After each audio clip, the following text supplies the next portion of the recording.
Welcome back, brothers and sisters. I am Braden. This is Langley Outdoors Academy, and thank you for stopping by.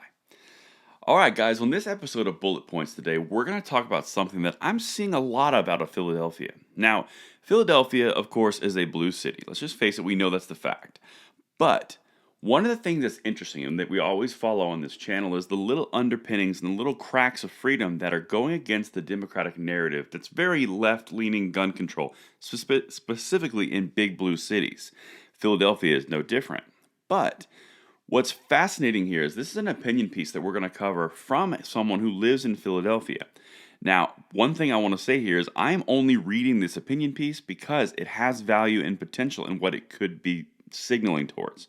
This is not my perspective, nor is it my common experience, so I can't really speak from this, right? So I'm going to read what the author is saying because there is a lot here that I want to dive into, but it's important to recognize the experience that this author brings forward is something that I cannot directly tie to in my own life or are some of ours.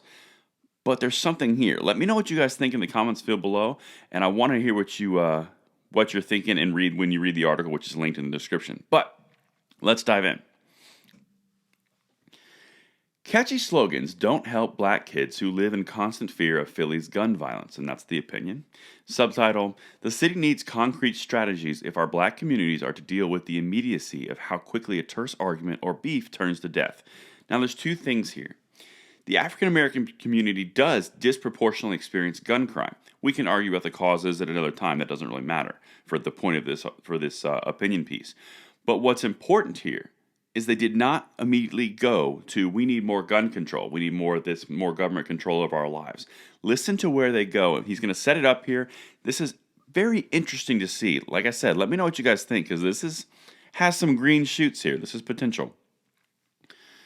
During the pandemic year and onward, Philadelphia has been mired with gun-related deaths, mostly young African American people shot in a park, in a car, or walking home, which doesn't matter what color or creed you are.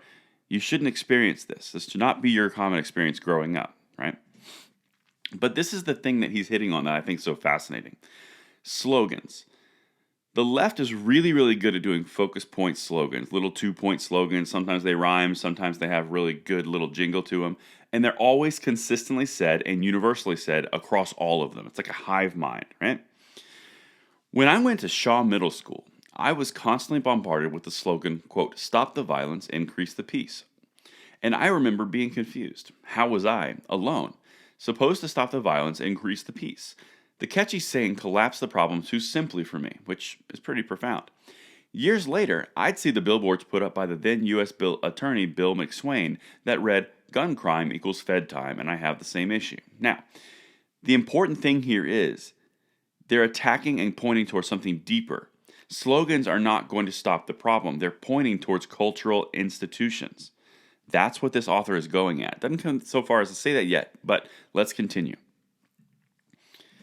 And this is where they start to lean against the left. This is where they start to kind of point some fingers at the Democrats. They usually come with the promise of increased accountability and demand that the violence must be ended. Press fodder, which it is press fodder. The Democrats get in front of the cameras when they're gun controlling, and they always do this. Nothing happens. They don't help the people they say they're going to help, but they get their talking points in to further their careers. That's exactly what happens. You guys and I, you both know it happens. They rarely result in much change in our communities. This is where it starts to turn and get really intriguing. They also start to turn on the Latte liberals, the ones who have no experience, who are way up in the suburbs, and that they talk about the common experience of everyone in the city, and they offer solutions which affect everyone. Those guys, or girls, I don't discriminate, you know who I'm talking about. Concerned African American Philadelphians are often pitted against lofty-minded activists, further perpetuating the misunderstanding of the complexity of our community. Again, speaking from his experience. The Latte liberals are not helping. Their empty slogans are not helping. Their gun control policies are not doing anything. But they're scoring cheap political points at the expense of an entire group of people, which is messed up. And this is where he starts to actually offer solutions. He says, why aren't we doing this? Instead of leaning on gun control, which is the important piece, they always lean on gun control in big blue cities. This author is not. Listen to what this author is saying. Philadelphia's leaders should spend more time talking to African American people who are impacted by this violence. I agree, that's completely plausible. Talk to the people who actually you're trying to solve the problem for. Additionally, we need specific resources to cope until the violence has been stemmed. There should be a program that gathers our young people to discuss safety planning, what to do if you're at the park and gunshots rang out. The city should distribute maps with locations of block captains, community leaders, and others who can help with de escalation. There should be free gun safety classes and free courses on how to care for a gunshot wound until paramedics arrive. Translation: this is triage. This author is saying there is a problem. They're saying the politicians who are making empty promises are not helping. They do nothing. We have to take care of ourselves, self-reliance, and we should be given information on how to deal and cope with the problem until we can eliminate the problem. That is a green shoot of independence. I'm not saying anything beyond that. But this right here, when you start to see these kind of things as solutions, that's people introducing more solutions because what's being given to them is not working.